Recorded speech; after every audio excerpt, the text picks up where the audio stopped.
Hey, folks, welcome back to the show, Off Grid Behaviors. My name is Barry Smith, and thank you for tuning in. This show is dedicated to those who are looking to find answers and solutions to their journeys, whether they're traveling off grid, homesteading, overlanding, camping, kayaking, or anything of that nature. First of all, I'd like to thank you guys for accomplishing our reach today. I reached my 1,000th download on this podcast, so I could have done it without you guys. I really appreciate the support. Just a little lesson for everyone out there. Just being consistent, whatever you do, you will definitely reach those goals, whatever you're trying to reach. Quitting is never an option for me, and I hope it's the same for you. Some of the things that helped me with this podcast was some of the landmarks or the goals that were set by Buzzsprout. They kind of put like a carrot in front of you, said, okay, you're at 250, you're at 500, only a few more to go, and on and on and on. So that was very helpful. And I encourage you guys to follow any type of process, whether it's something you write in your journal every day or seeking professional advice, whatever it is that you're doing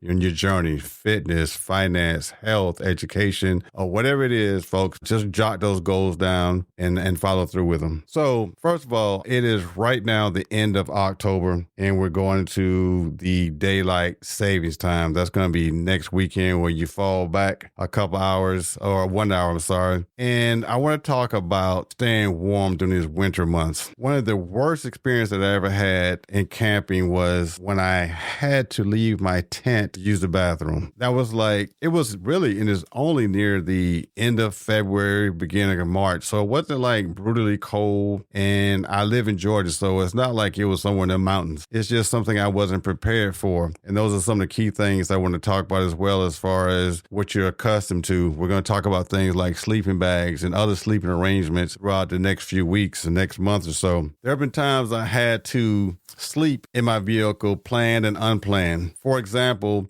traveling across country when I was in Navy from San Diego, coming back here to Georgia, I stopped in a couple places, a couple hotels. Some looked pretty shady. I can't remember a little place in Texas, but it was kind of creepy. And back then, I didn't do as much planning as I do now. I don't remember what Google was or anything like this. This was back in 1999 when I was coming back from San Diego, my 10 and a half years that I did United States Navy. So I don't recall what I used. I wanted to stop in San Diego, what I recall. I remember San Antonio was playing in the NBA championship. So that was kind of my heart and mind, but nonetheless, that didn't happen. It only took me about 2.5 days to reach Georgia. I remember driving from California, quick stop in Arizona, then a stop in Texas. And once I left Texas, it was smooth sailing from that point. I did get a little sleepy. In fact, around Alabama, Mississippi, somewhere like that. I just wanted to get home. I kept pushing forward, which was probably not the safest thing to do. Note to self, folks, if you ever feel tired and you just don't think you can make it, or you're struggling, your life is way more important than going a few extra miles. So whether you got to stop at a Walmart, Waffle House, all the places I have slept in. I have slept in a Waffle House parking lot, Walmart parking lot, rest stops, and other like those visitors places between states. So problem with that for me is being at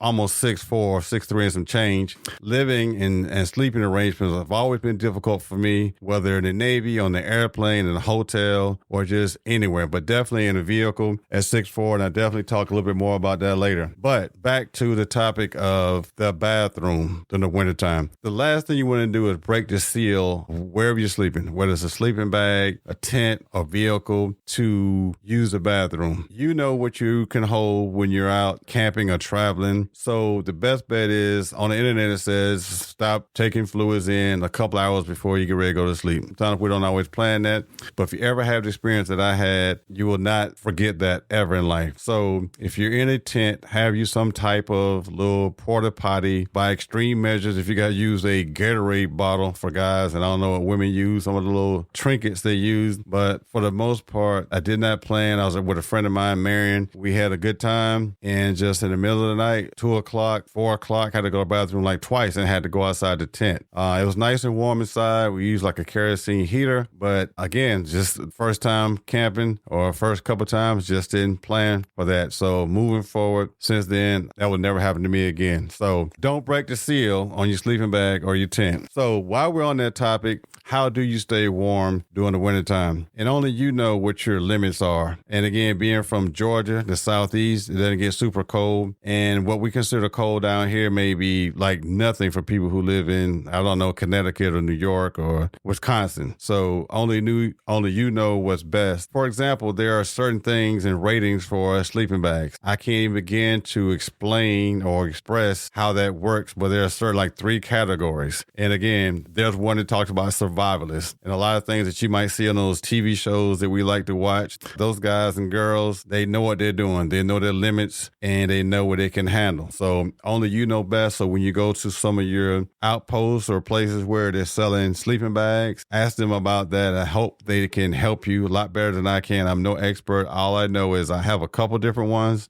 And in fact, I bought my last one from a Goodwill. It was a North Face, and I'm hung up on North Face. So it was a North Face sleeping bag, probably like a 2 or 3 season one. And I paid about $8 for it compared to like $300 or something like that, where you might pay for one in a retail establishment. So do shop around, do find out what works best for you and your body type. And one good thing about camping in the winter is that you can prepare with layers. In the summertime, you can't take off enough clothes if it's 150 degrees. However, when it comes to winter camping, adding layers, whether it's the thermal underwear, socks, shoes, the pants, the jackets. And in fact, I go to the outlet in Hilton Head quite a bit and pick up a lot of good deals with the Columbia stuff, the North Face stuff. And in fact, I've even seen some stuff at, Home Depot and Lowe's, where they have like this solar or these other like heating elements inside the jackets. And they have some of that reflective material inside a lot of the North Face and the Columbia gear that I picked up. And all things being equal, I remember when I was a kid and we had those big bubble jackets, right?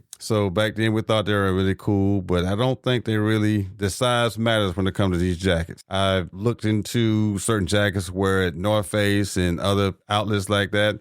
I never really understood at first why some of that stuff costs so much, and it's definitely worth it. A $200 jacket that looks thin compared to a $50 puffer jacket that doesn't do anything. I pay the $200 every time. So when I go to the outlet, which I plan on doing in Hilton Head in December, I will stock up on some more stuff, whether it be North Face or Columbia or any of those places like that. A lot of good stuff that fits. And that's where I buy most of my stuff, from outlets. Now, let's talk about the traveling portion. The first couple of times that I went camping was in a tent, regular tent. And we had a kerosene heater in there. And those, sometimes heaters like that scare me. And especially if you don't have a place for the fumes to go out in. So we were just sitting there and it was pretty warm, but I don't know what the safety precautions were for that. And I don't think there's a place for the air to get out, but made it through clearly. And it did a really good job of keeping us warm. And kerosene is one way. And of course, there's always electric heaters. And I used that when I was in my 5x10 enclosed trailer. I used that little heater. It was plugged into a inverter and it wasn't super warm in there, but I was wrapped up pretty tight. Again, from what you're laying on the sleeping pad to the interior walls. So before I actually insulated that trailer, it was uninsulated without anything. So it made it a little bit more cold than it should have been. So after that experience, of course, I insulated with some of the little pink, maybe 2 inches of the foam, styrofoam style, not the other cotton or the other foamy stuff, but more of the 1.5 inch, 2 inch foam boards. Those work really well. So I'm still in the process of insulating that trailer. I think I've done most of it, but I keep going back and forth about how to do the back. The reason being is I still travel with my ATV at times, and I don't want to close off the back with the kitchen until I really have decided that I'm going to do something else with the ATV, whether store it in another building. But that has been the back and forth. I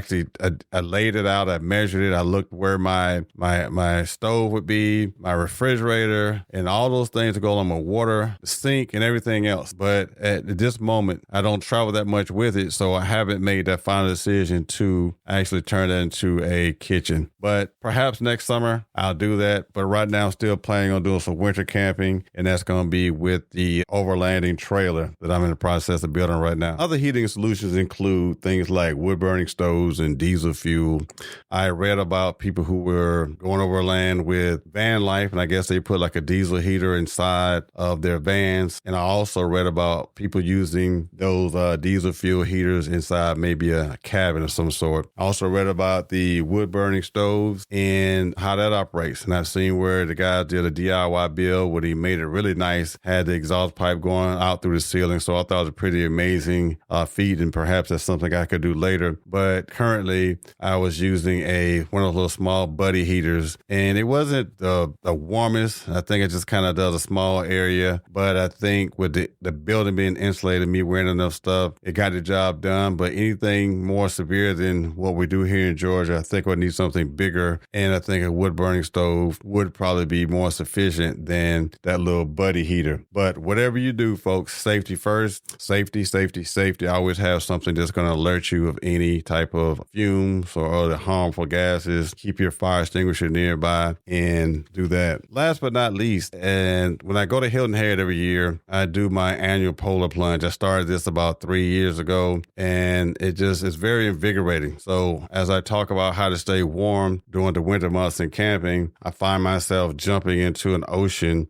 at the end of the year every year. So this is the time of year when I start, I don't know, get my body accustomed to cold weather, doing cold showers, training outside, and just getting in shape. So those are some things. And I don't know if you guys have ever done much of the polar plunges, but it's just something that I dedicated that to in honor of some relatives, my mom and my father, who I lost to colon cancer. I lost my brother to HIV. I lost a niece to sepsis. So I've lost a lot of people due to certain things, and I dedicate these plunges to them and others that I care so deeply for. So as we come to the year's end, we go into November. As I mentioned, daylight saving starts for us next weekend.